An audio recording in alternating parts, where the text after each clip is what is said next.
The deceptive nature of emotional manipulation is one of the most overlooked yet destructive forces in human relationships. It often slips in unnoticed, dressed in subtlety, clothed in what seems like justified silence or clever restraint. But beneath the surface, it is not wisdom at work, it is control, and control, when wrapped in emotion, can look like care, can sound like boundaries, can feel like protection, but it is none of these things. It is manipulation, and it deceives both the one who gives it and the one who receives it. When someone chooses to ignore another person in hopes that they will chase, that they will crave, that they will burn with longing, what is really happening is a quiet transaction of power. The silence is not peaceful, it is a form of provocation, and yet, to the one practicing it, it feels like strength. It feels like the upper hand, but that is the great deception, because emotional manipulation is not about strength. It is about fear. The fear of being vulnerable, the fear of being honest, the fear of not being chosen without the game, and so silence becomes a strategy, withholding affection becomes a tool, every unread message, every avoided conversation, every cold glance becomes a calculated move in an unspoken game. But human hearts were not made to be played with, they were made to be spoken to, they were made for truth, and the moment we treat connection like a chessboard, we stop loving and start performing. Worse yet, the one being ignored often cannot see what's really happening. They become confused, then consumed. They begin to measure their worth by another person's attention, or the lack of it. They internalize silence as failure, and so what begins as an act of passive manipulation quickly turns into deep emotional damage. The one doing the ignoring may feel in control, but they are actually sowing confusion and obsession in someone else's heart. They are not creating clarity, they are distorting it. There's a cruelty in this kind of manipulation that hides behind a calm face. It doesn't shout, it doesn't accuse, it just withholds, but in that withholding it communicates, "You are not enough until I say you are." It teaches someone to chase approval, to crave validation, and to see themselves only through your responses. That is not discipline, that is not maturity, that is deception at its most subtle and most dangerous, and yet, because it feels passive, it doesn't seem wrong. Because it isn't loud, it doesn't seem harmful. But it is harmful because it trades honesty for power. It trades conversation for control, and in doing so, it undermines the very foundation of love, which is built not on manipulation, but on clarity, trust, and mutual respect. In every age, people have bowed before idols, false images they believe can offer them meaning, security, or worth. Today, one of the most pervasive idols isn't carved from wood or stone, it's carved from the deep craving to be noticed. Attention, that's the altar we now worship at, not love, not connection, not even understanding, but attention. We measure our value by it, we pursue it like it's salvation, and in doing so, we become slaves to it without even realizing it. Think about it, a single like on a post, a reply to a message, a quick glance across the room. These things have become the metrics of our worth. We feel alive when we're seen, we feel wanted when we're pursued, and we feel rejected when we're ignored, even if there's no promise, no commitment, no real relationship to speak of. Just the fragile illusion that someone noticing us equals someone loving us, and that's the problem. We've replaced the substance of love with the shadow of attention. This obsession with attention doesn't just live in the world of social media or casual relationships. It seeps into everything. It becomes the fuel behind why people ghost, why they play hard to get, why they flirt without intent, and why they manipulate others just to keep their interest. It's not always about the person. They may not even care for them deeply.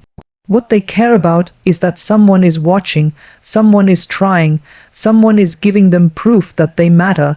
Attention becomes a drug, and once someone tastes it, they'll keep reaching for it, even if it costs them their character, even if it damages someone else.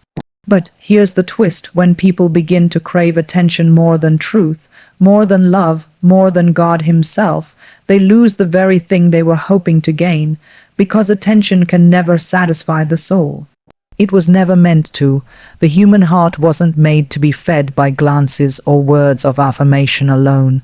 It was made for something deeper: truth, commitment, sacrifice, real love. But we trade all of that just to not feel invisible. Just to be someone in someone else's eyes. That's how attention becomes idolatry. It makes us do things we wouldn't normally do. It drives us to manipulate others, to twist our own identity, to obsess over people who don't even care about us. Not because we love them, but because they're withholding the one thing we think we can't live without, their gaze. And here's what's worse: when we begin to idolize attention, we start giving it power it doesn't deserve. We start interpreting silence as punishment. We start thinking that being ignored means we're nothing, that we're unworthy, and so we chase, not because the person is right for us, but because our identity has become tangled in whether or not they're looking our way. We become trapped in the lie that being seen by someone, anyone, is the same as being truly known or loved. Control is one of those things we think we have more of than we actually do. We cling to it like a safety net, like something that can keep us from being hurt again. And in relationships, especially ones marked by rejection or insecurity, control becomes the illusion we wrap ourselves in to avoid vulnerability. We tell ourselves, if I pull away first, I won't get hurt. If I don't text back, I keep the power. If I ignore him, he'll come running, and then I win. But the truth is, when we play these games, we haven't taken control. We've just masked our fear. We've disguised our wounds, and in doing so, we've created a false sense of security that leaves everyone more broken than before. There's something so subtle about this kind of control that it feels justified. It feels smart. You think, if I can get him to chase me, then I must be worth something. If I can control the pace, the tone, the silence, then I don't have to deal with the parts of myself that still wonder if I'm lovable. So we build this little fortress made of mixed signals, delayed replies, withheld affection. But what we don't see is that we're not actually in control. We're reacting. We're operating from fear, not from strength.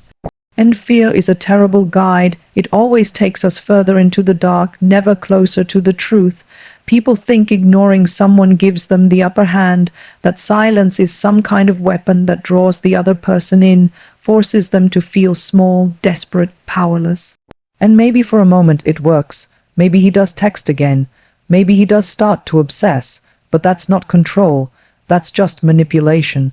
And manipulation isn't stability. It isn't connection. It's just the appearance of power in a relationship that's slowly unraveling. What's worse is that the illusion of control doesn't just damage the other person. It warps you too. It teaches you to fear openness. It makes you think vulnerability is weakness. It convinces you that love must always be earned through tactics rather than given through truth. And so you become someone who plays roles instead of being real. You become someone who fears being honest because honesty means giving up that false sense of power. But control built on fear will always fail. Because it isn't love that grows in that environment, it's obsession, confusion, and insecurity. You might think you're the one holding the strings, but in reality, you're just tangled in them. You're not leading, you're hiding. You're not protecting your heart, you're hardening it, and in the process, you're pulling someone else into a cycle they never asked to be part of. So the illusion lives on, making you believe you're safe, strong, untouchable. But behind the silence, the delay, the tactics, you're just someone afraid to let go of control long enough to see what love, real love, might actually require. There's something inside every one of us that's supposed to point us toward what's good, what's right, what's true. That inner compass, the heart, was meant to guide us toward love that's selfless, honest, and whole. But the truth is, for many of us, that compass is broken, and we don't even know it. It's been cracked by trauma, misdirection, past wounds, and counterfeit love. And now it doesn't point north anymore. It points toward whatever feels urgent, whatever looks shiny, whatever seems like it might fill the void, even if it destroys us in the process. That's how obsession creeps in and disguises itself as love. You don't chase someone because they're good for you.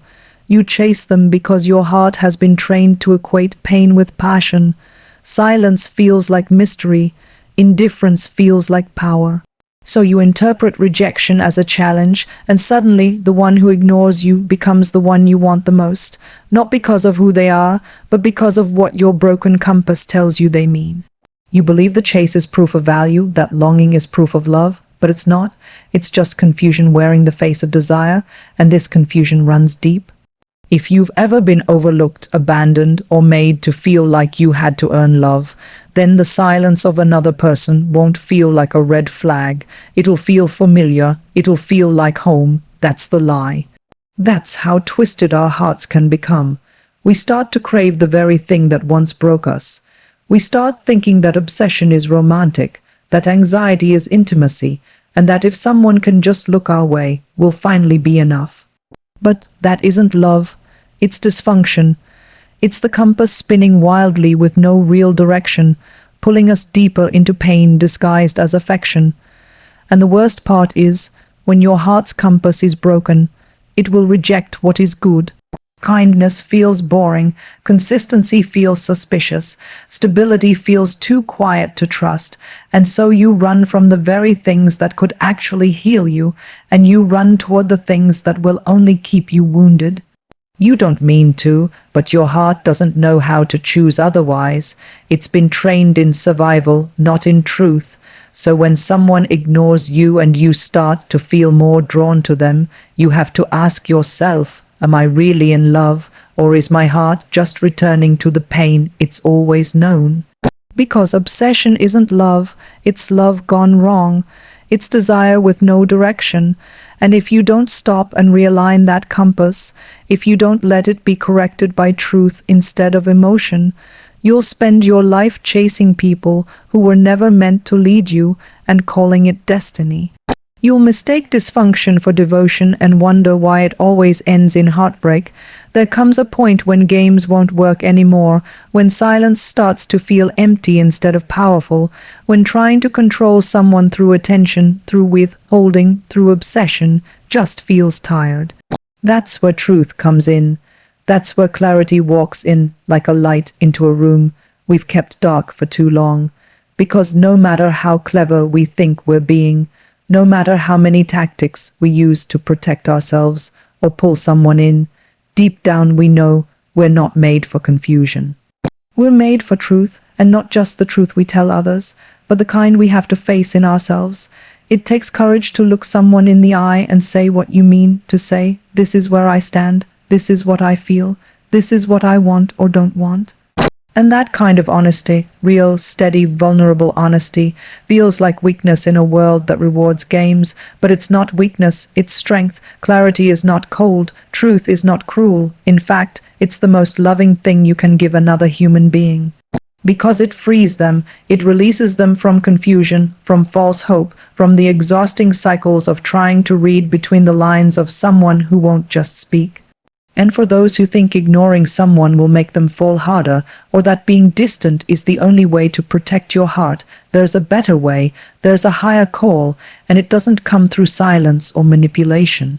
It comes through truth. If you're not interested, say so. If you're hurt, speak it. If you need space, name it, because love doesn't grow in the dark. Love doesn't thrive on half-truths or the illusion of power. It grows in light, it grows in clarity. And the more we hide behind clever words or calculated distance, the more we betray the very thing we say we want, real connection. The truth may sting for a moment, but confusion wounds over time. And yet, we often choose confusion because it buys us more control. We think if we're vague, we won't be rejected. If we keep someone guessing, we won't have to face our own fears. But in the end, we become the very thing we once hated, unclear, dishonest, afraid. That's not love, that's not even safety, that's just survival dressed up like wisdom, and it doesn't bring peace. It just leaves two people spinning in different directions, each hoping the other will finally speak first. So maybe the call isn't to be impressive or elusive, maybe it's just to be real, maybe it's to stop trying to win and start trying to love. Because the truth, spoken gently, clearly, and in time, can do what silence never could. It can heal. It can release. It can build. And while the world might not reward that kind of clarity, your soul will. So will theirs.